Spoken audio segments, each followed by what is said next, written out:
परीक्षा संपर्कित प्रबंध साहित्य एसएसपी परीक्षा अंतर्भुक्त जो सब प्राबंधिक माने अछंती सेमानंकर प्रबंध को नहीं केतेगोटी गुरुत्वपूर्ण प्रश्न उत्तर आज आलोचना करिबा जानिबा। प्रथम प्रश्न कौन रही? आज प्रथम प्रश्न हेउछि ओडिशावासींकर एणिकी देखिबा कथा ओडिशा रे ओडिया केबे। यह क्यों प्रबंधर उक्ति?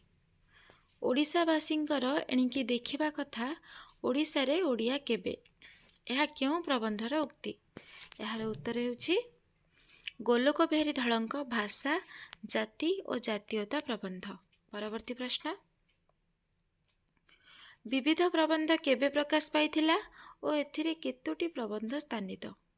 विविध प्रबंध केबे प्रकाश पाइथिला और एथिरे केतोटी प्रबंध स्थानित। यार उत्तर हेउछि 1896 मसीहा और एथिरे 20टी प्रबंध रहिछि। परवर्ती प्रश्न महात्मा केशव चंद्र सेन प्रबंध केउं पत्रिका प्रकाश पाइथिला। महात्मा केशव चंद्र सेन प्रबंध केउं पत्रिका प्रकाश पाइथिला। यार उत्तर हेउछि उत्कल साहित्य। परवर्ती प्रश्न प्रत्येक मनुष्य अल्पाधिक परिमाण रे कवि।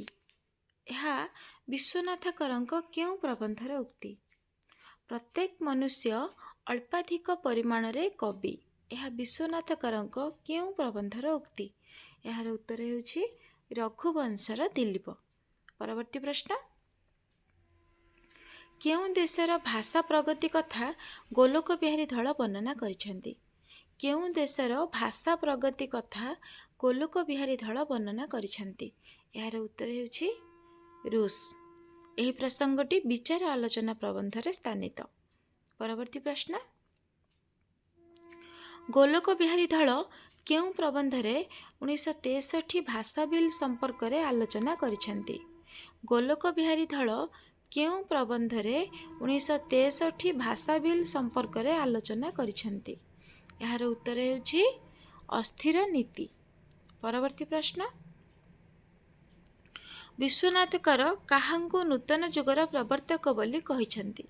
विश्वनाथकर काहांकु नूतन जुगर प्रवर्तक बोली कहिसेंती। यार उत्तर हेउछि राधानाथ रायଙ୍କୁ। परवर्ती प्रश्न साकार निराकार उपासना संपर्कित मत विपिन बिहारी रायଙ୍କ केउं प्रबंधरे रहिछि।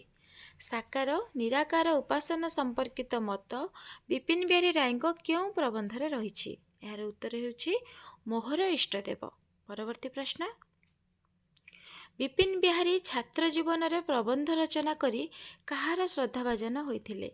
विपिन बिहारी छात्र जीवन रे प्रबंध रचना करी कहार श्रद्धाभाजन होइथिले।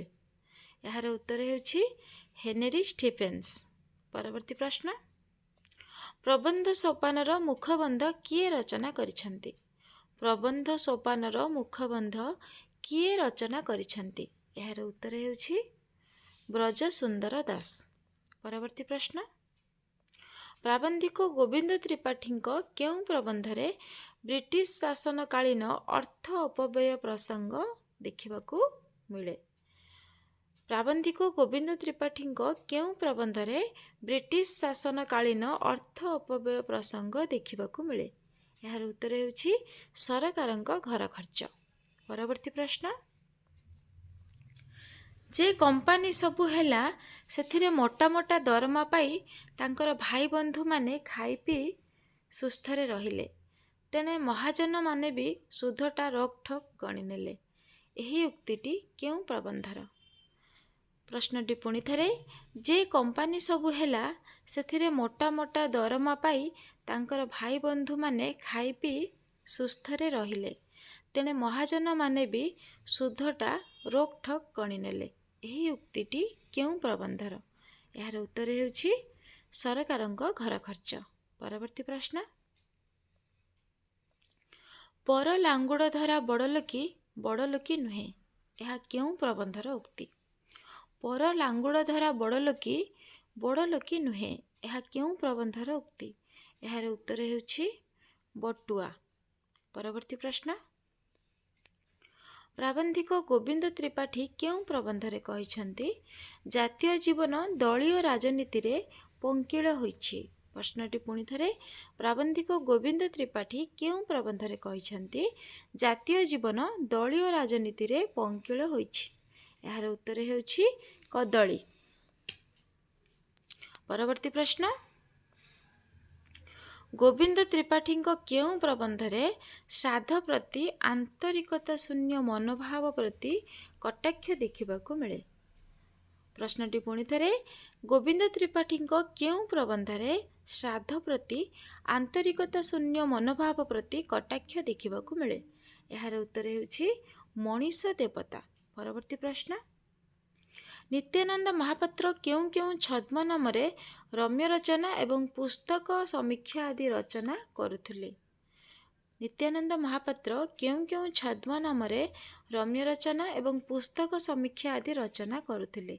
यार उत्तर हेउछि श्री अवधूत, श्री अनाम, नकल नबीस, नटवर और चुटिया मूषा। परवर्ती प्रश्न नित्यानंद पत्र और प्रतिमा उत्कल देश रे जेपरी प्रचारित और सम्मानित हेबा कथा सेपरी होइछि बोली मने हुए नाही। यह कहार उक्ति। प्रश्नटी पुणी थरे नित्यानंद पत्र और प्रतिमा उत्कल देश रे जेपरी प्रचारित और सम्मानित हेबा कथा सेपरी होइछि बोली मने हुए नाही। यह कहार उक्ति। यार उत्तर हेउछि मायाधर मानसिंह। परवर्ती प्रश्न नंदीघोष रथर की सार्थकता जदि सात समुद्र सेपारी तार निशाण न दिशिला। यह क्यों प्रबंधर उक्ति। प्रश्नटी पुणी थरे नंदीघोष रथर की सार्थकता जदि सात समुद्र सेपारी तार निशाण न दिशिला। यह क्यों प्रबंधर उक्ति। यार उत्तर हेउछि नित्यानंद महापात्रଙ୍କ समन्वय। परवर्ती प्रश्न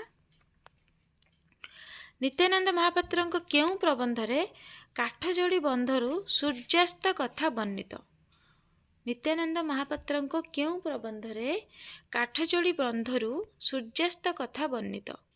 यार उत्तर हेउछि संस्कृति। एथिरे गोटे उक्ति रहिछि मो बिना अनुमति रे सूर्यास्त हेबा असंभव। परवर्ती प्रश्न सभ्यता और संस्कृति मनुष्यर केउं तीनोटी क्रिया उपरे निर्भर करे बोली नित्यानंद महापात्र कहिसंती। सभ्यता और संस्कृति मनुष्यर केउं तीनोटी क्रिया उपरे निर्भर करे बोली नित्यानंद महापात्र कहिसंती। यार उत्तर हेउछि बोध, विचार एवं आचार। परवर्ती प्रश्न मनीष कांदे किंतु कांदिबाटा तार दुर्बलता नुहे से दुर्बल बोली कांदे। यह क्यों प्रबंधर उक्ति। प्रश्नटी पुणी थरे मनीष कांदे किंतु कांदिबाटा तार दुर्बलता नुहे से दुर्बल बोली कांदे। यह क्यों प्रबंधर उक्ति। यार उत्तर हेउछि अश्रु। परवर्ती प्रश्न इंद्रधनु और बिजुली प्रसंग नित्यानंद महापात्रଙ୍କ केउं प्रबंधरे रहिछि। प्रश्नटी पुणी थरे इंद्रधनु और बिजुली प्रसंग नित्यानंद महापात्रଙ୍କ केउं प्रबंधरे रहिछि। यार उत्तर हेउछि समालोचना। परवर्ती प्रश्न विवर्तनवादर मुखबंध किए लिखिछंती।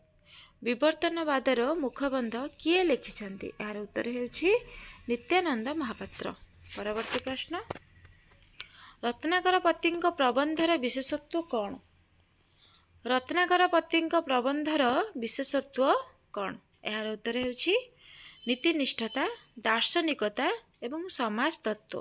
परवर्ती प्रश्न जीवजगत और जड़ जगत कथा प्राबंधिक रत्नाकर पति केउं प्रबंधरे कहिसंती। जीवजगत और जड़ जगत कथा प्राबंधिक रत्नाकर पति केउं प्रबंधरे कहिसंती। यार उत्तर हेउछि विवर्तनवाद। परवर्ती प्रश्न संयम विधि प्रबंधरे मनीष जीवन को प्राबंधिक केउं दुई भागरे विभक्त करिसंती। संयम विधि प्रबंधरे मनीष जीवन को प्राबंधिक केउं दुई भागरे विभक्त करिसंती। यार उत्तर हेउछि प्रवृत्ति परिचालित और प्रज्ञा परिचालित। परवर्ती प्रश्न प्राच्य नीतिवादी भावना और पाश्चात्य नीतिवादी भावनार तुलनात्मक विश्लेषण केउं प्रबंधरे अछि। प्राच्य नीतिवादी भावना ଓ ପାଶ୍ଚାତ୍ୟ ନୀତିବାଦୀ ଭାବନାର ତୁଳନାତ୍ମକ ବିଶ୍ଳେଷଣ କେଉଁ ପ୍ରବନ୍ଧରେ ଅଛି? ଏହାର ଉତ୍ତର ହେଉଛି ନୈତିକ ବଳ। ପରବର୍ତ୍ତୀ ପ୍ରଶ୍ନ, କେଉଁ ପ୍ରବନ୍ଧରେ ପ୍ରାବନ୍ଧିକ ବିରାଟ ମାନବ ସମାଜର ସ୍ୱପ୍ନ ଦେଖିଛନ୍ତି? କେଉଁ ପ୍ରବନ୍ଧରେ ପ୍ରାବନ୍ଧିକ ବିରାଟ ମାନବ ସମାଜର ସ୍ୱପ୍ନ ଦେଖିଛନ୍ତି? ଏହାର ଉତ୍ତର ହେଉଛି ବିଶ୍ୱ ଭ୍ରାତୃତ୍ୱ। ପରବର୍ତ୍ତୀ ପ୍ରଶ୍ନ, ସଭ୍ୟତା ଓ ସଂସ୍କୃତିର ମାପକାଠି କ'ଣ ବୋଲି ପ୍ରାବନ୍ଧିକ କହିଛନ୍ତି? ସଭ୍ୟତା ଓ ସଂସ୍କୃତିର ମାପକାଠି କ'ଣ ବୋଲି ପ୍ରାବନ୍ଧିକ କହିଛନ୍ତି? ଏହାର ଉତ୍ତର ହେଉଛି ବିକାଶ। ଆଜିର ଶେଷ ପ୍ରଶ୍ନ, ମୋର ଦାବି ପ୍ରବନ୍ଧରେ କାହାକୁ ଖୋଜି ବୋଲି ବା ବିଡ଼ମ୍ବନା ବୋଲି ପ୍ରାବନ୍ଧିକ କହିଛନ୍ତି? ମୋର ଦାବି ପ୍ରବନ୍ଧରେ କାହାକୁ ଖୋଜି ବୋଲି ବା ବିଡ଼ମ୍ବନା ବୋଲି ପ୍ରାବନ୍ଧିକ କହିଛନ୍ତି? ଏହାର ଉତ୍ତର ହେଉଛି ମୁଁ। ଯଦି ଆପଣମାନଙ୍କୁ ଆମ ଭିଡ଼ିଓରୁ ନୂଆ କିଛି ଜାଣିବାକୁ ମିଳୁଥାଏ, ତେବେ ଆଉ କେଉଁ କେଉଁ ବିଷୟରେ ଭିଡ଼ିଓ ପ୍ରସ୍ତୁତ କଲେ ଆପଣଙ୍କ କାର୍ଯ୍ୟରେ ଲାଗିବ, ନିଜର ମତାମତ ପ୍ରଦାନ କରନ୍ତୁ। Thank you.